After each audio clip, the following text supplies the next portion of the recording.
I came home from my day of labor, because I work, I'm not lazy,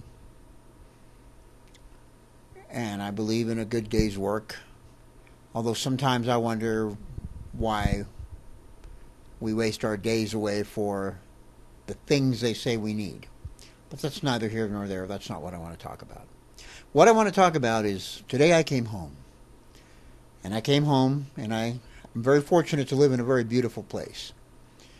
I came home to a bald eagle, which I see every year about this time. They come and they sit in one of my trees. I have a very tall tree in my yard. And they come and they sit there.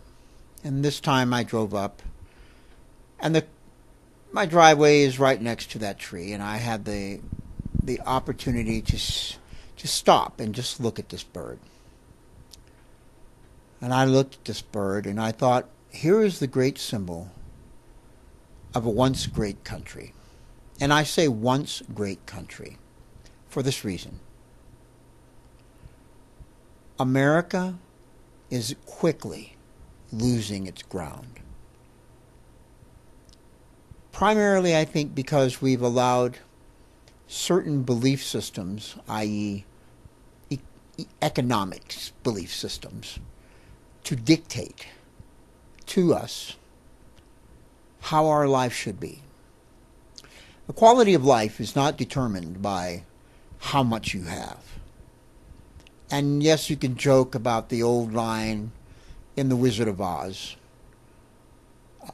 but the bottom line is it's not determined by how much you love, but by how much you are loved by others. And that's the line. And this is the truth of it. We don't see that anymore. Our innocence is gone. Our children rebel. They continually rebel. I was a rebellious child, and we still have rebellious children. And isn't it time that perhaps maybe we need to look at why our children rebel? Why did we rebel? And why does rebellion continue? And rebellion grows throughout the entire world because people are not children anymore, and yet they still rebel. Why? Can we not finally agree that there is absolutely something wrong with our society, and not just blacks or whites or yellows or reds or Jews or Arabs? Today I made a funny little joke, but it wasn't really a joke. I said to a friend, you know, Shalom Aleichem and Salam Alaikum are really the same thing, except that one is said by the Jews and the other is said by the Arabs. And I'm not talking about European Jews. I'm talking about the true Jewish person, the true Semitic person of that part of the world, and the true Arab. So much intrusion has occurred over the century, and it's ridiculous to even think that there is not a problem with that. But the bottom line is this. Those children of Abraham, those kids, what are we going to do about them? You see, this is what it's all about. It's about people. It's not about your race. It's not about your religion. It's not about any of that. We are all children, and we're all acting like children. We're all behaving like spoiled little brats.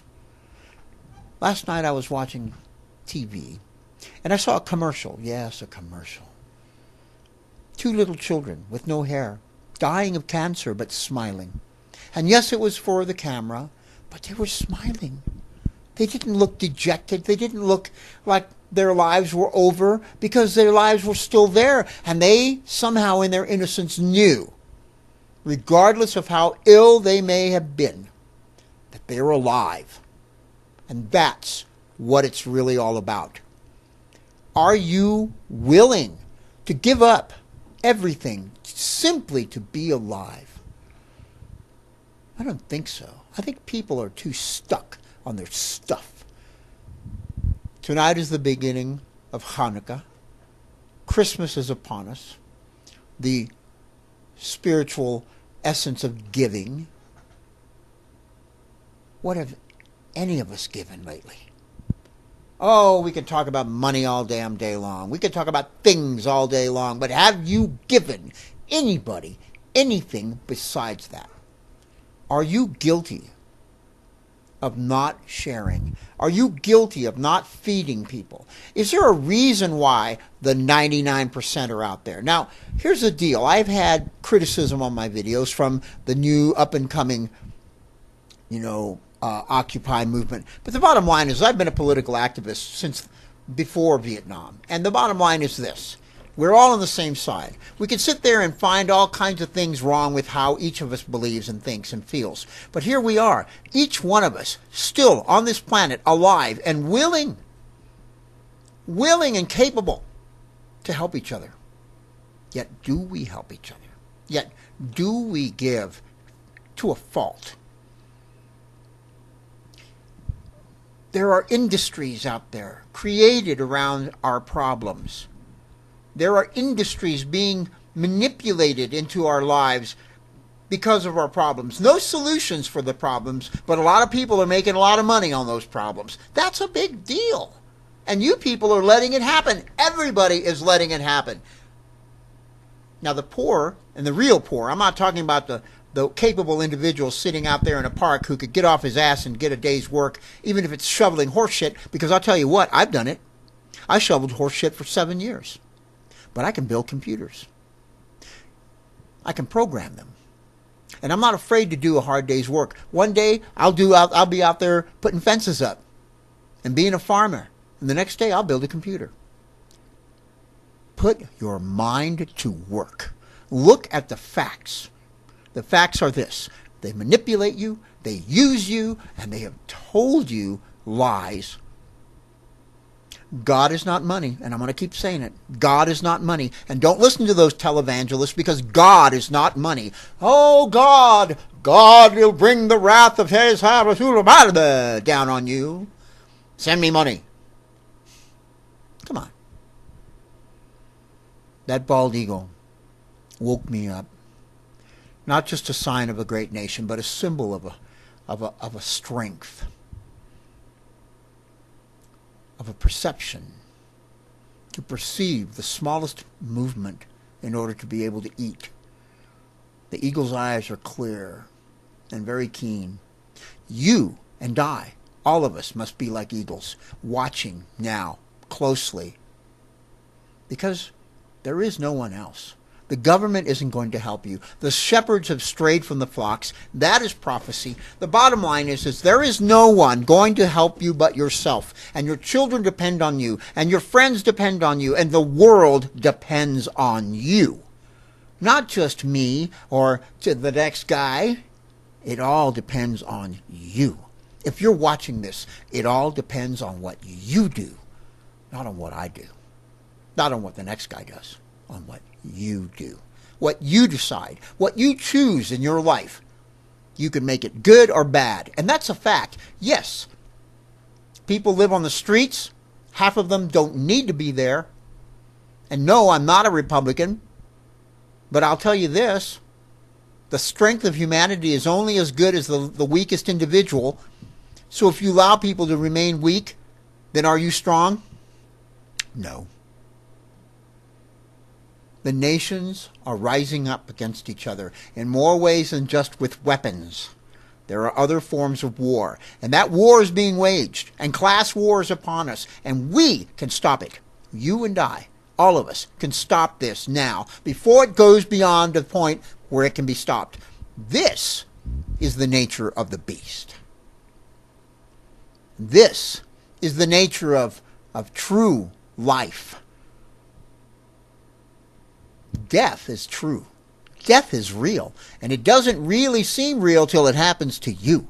It can happen to everybody else around you. But when it happens to you, are you going to be standing there ready and go, I'm ready? Or are you going to be taken and know, oh my God, it's gone and you're done. And no one is going to be there but you in that moment of death. This is a fact. So are you willing to be there in that moment of life? In the moment of life? That's what the book of life is all about. That's what all that metaphorical stuff coming out of these ancient texts that talk about God and everything. Don't let religion sway your mind from the truth of it. There is no such thing as truth in religion. Religion was a manipulation from the start, created by the priests and the Pharisees of ancient times so that you and I and everyone else around them can be the slaves to their religion and bring them their goods. The Roman Catholic priests did it. The Egyptian priests did it in ancient times. It's a habit. Power corrupts people. The belief in a God manipulated by these power people corrupts people. Find it in yourself. Find the strength and the truth in yourself. And be like that eagle with a keen eye, searching and always seeing what's there. And if you're stupid enough not to see it, then God bless you. Because you won't see it when it happens, and it won't come because you won't know it's there. I think that's about it, all I can say. I'm aside myself with disgust and frustration. But I'm not done. No. Just a little tired. I'll be back. Have a good Christmas. Have a good Hanukkah. Have a good whatever it is you celebrate. But remember the eagle. Remember the strength in yourself in the weakest moments. It's all up to you and no one else.